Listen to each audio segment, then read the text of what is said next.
Well, this week there's no actual glass painting, which I know is a bit strange, but I wanted to show you 3 programs, free programs, which you can use in your glass painting. You'll have seen at least 2 of these in the videos. I'm starting with GIMP. GIMP I use a lot. It's a graphics editing program. I'm not going to try and show you how to use it. I haven't really got enough time, but to show you some of the basic things you may want to do in it if you're glass painting. Firstly, I often want my design to be a different colour, and with this I can very simply change the colour of the design like that. Another thing I can do is resize the image. I can either do it like this or I can do it exactly.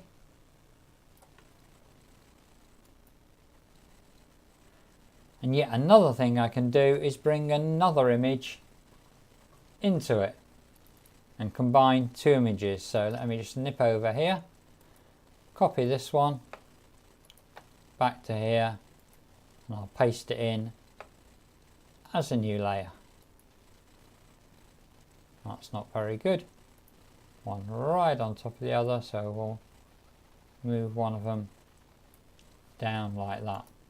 Now I've got both images there, and I'll be able to basically use them as I wish. Other things you can do, I can remove parts of the image. Parts I may not like, that's a bit big there. If we come in there, and you can see I can just take out any parts of the image I don't want.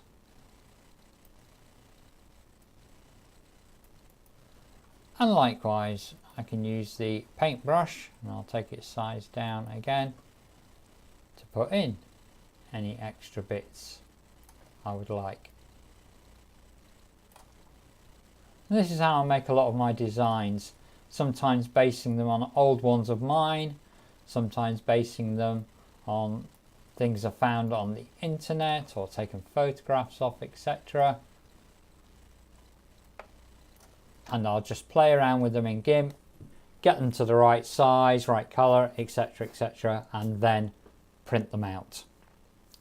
So that's the first program, GIMP. It is totally free from the GIMP website. It's a fantastic piece of software. There's an awful lot to it. I'm sure I don't use 20% of what it's capable of, but just learn the bits you need to use and don't worry about all the rest. You'll just complicate yourself. So that's GIMP.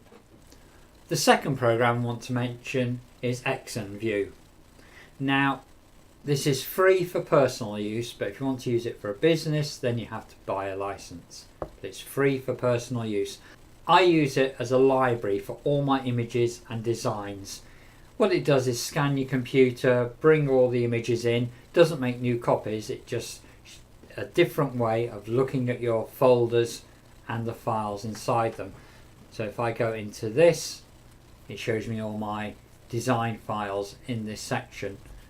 It can do good things like categorize your images. There's a quick search, but on top of that, if you have a look up at the top left there, you'll also see some basic cropping, color manipulation, etc, etc. So you can change the brightness and the contrast and the red and the green. Oh, yeah, we won't do that too often. Let's cancel that. So it will do some basic image manipulation, but mostly it's a library type of program, replacing Explorer to help you find and catalogue your images.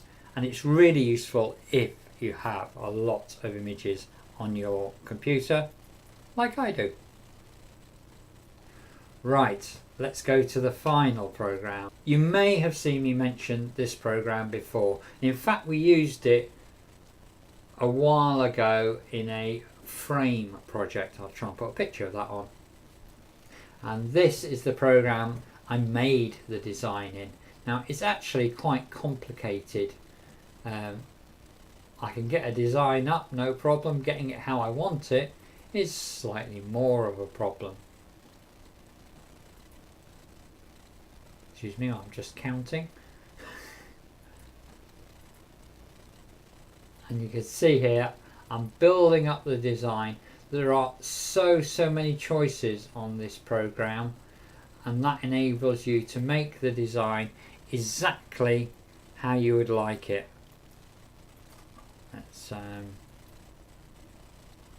a look at this, and I'm making some changes down here in the bottom right in these boxes here, and it's these ones which will help you personalize the design so it's exactly as you want it. If we put a border on that as well, and then I'm going to change the spacing, I hope. Change the ends there, and then change the gap. You have no gap like that, or we can bring a gap in, quite a big gap. There we go. And there you can see how you can very quickly build up a Celtic knot of your own. You don't have to just do squares, you can do all sorts of shapes with this one. This is not a square, this is a rectangle, but you can do all sorts of shapes, rectangles, squares, crosses, hexagonals, etc, etc.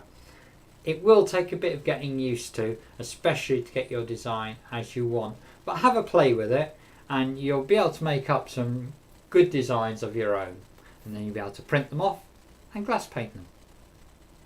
Okay, I hope you found this useful. That's 3 programs, all of which are free, apart from XNViewer for commercial purposes.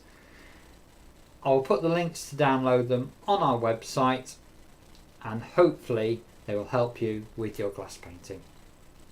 Happy crafting!